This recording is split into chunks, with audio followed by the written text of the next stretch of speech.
When the governing board talked yesterday about the potential boundary changes, again, the first question is the governing board still desiring to potentially close a school? And I believe in the context of the conversation yesterday, it became clear that that is a desire, that that $2.7 million gap, part of it can be reduced by the closure of a school.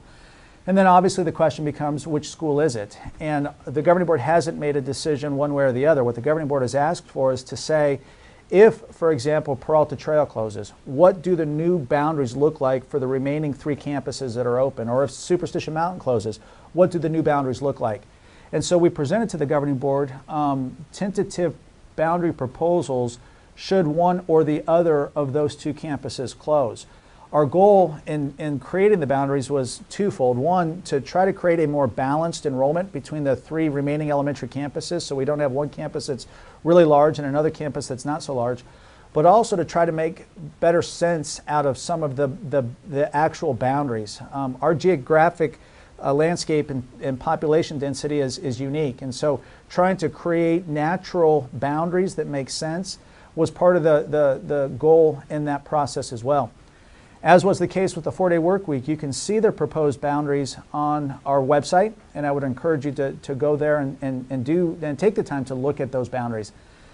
In addition to the discussion on the 4-day work week next Tuesday, the governing board will also have an additional discussion on the potential boundaries. And so I would encourage you, if you have an opportunity, not only to take a look at the information and the proposed boundaries on our website, but also take the opportunity to attend our meeting next Tuesday at 6 o'clock so you can hear more information as it relates to the specifics of the new potential boundaries should either Superstition Mountain or Peralta Trail Elementary close. Finally, the governing board spent some time yesterday talking about a timeline. Obviously, all of these decisions are very emotional. They're emotional for parents, for students, for employees, for the board. And so we need to do our due diligence in gathering information, but we also need to be fair to people and be in a position where some of these discussions translate to decisions one way or the other so we can continue to move forward. And so the governing board spent quite a bit of time charting out kind of a timeline that would give them the opportunity to do the due diligence necessary, but also be respectful of people, whether it's parents, students, employees, so that we can have a sense of what next year will look like. So the way the timeline currently is constructed is that next Tuesday we'll have a public meeting, as I had said.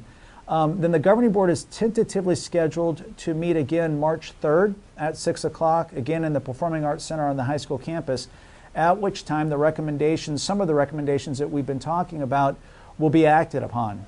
Those recommendations at that point in time we're tentatively scheduling for them to act on will be things like the 4-day work week, the class size ratio, the potential of a school closure. And that puts us in a position, both as a community and as an organization, to have a better sense of what next year will look like. So if some of those suggestions aren't approved by the governing board, we have time to look for other suggestions and other solutions, because we still have to balance that $2.7 million one way or the other. Or if those suggestions are approved, then gives us and parents and students the opportunity to begin thinking about what needs to be done between now and next August in order to be ready to open school for the school year 2015-2016.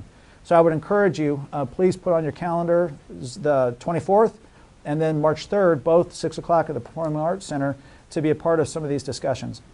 Finally, I'd like to thank all of you who took the opportunity to reach out to our legislatures and our governor's office. Certainly, those of you who are aware realize that there's the governor's budget currently proposes a reduction to education that for Apache Junction Unified would mean an additional $600,000 lost. And so when we talk about the $2.7 million deficit, that is not including the $600,000 that we would lose should the governor's budget be adopted. And so I share that because A, I appreciate those of you who took time to reach out to your elected officials, but B, also so you're aware that depending upon what our legislature does decide to do, our financial situation may get worse. And if so, then like we have done always, we'll look for solutions that not only balance the budget, but also put us and our students in a better position to do well tomorrow, just like we did today. If you have questions or concerns, I encourage you, please don't hesitate to reach out to me. And if not, then I look forward to seeing you hopefully both at the 24th of February and then the 3rd of March, 6 o'clock meetings at the Performing Arts Center. Thanks.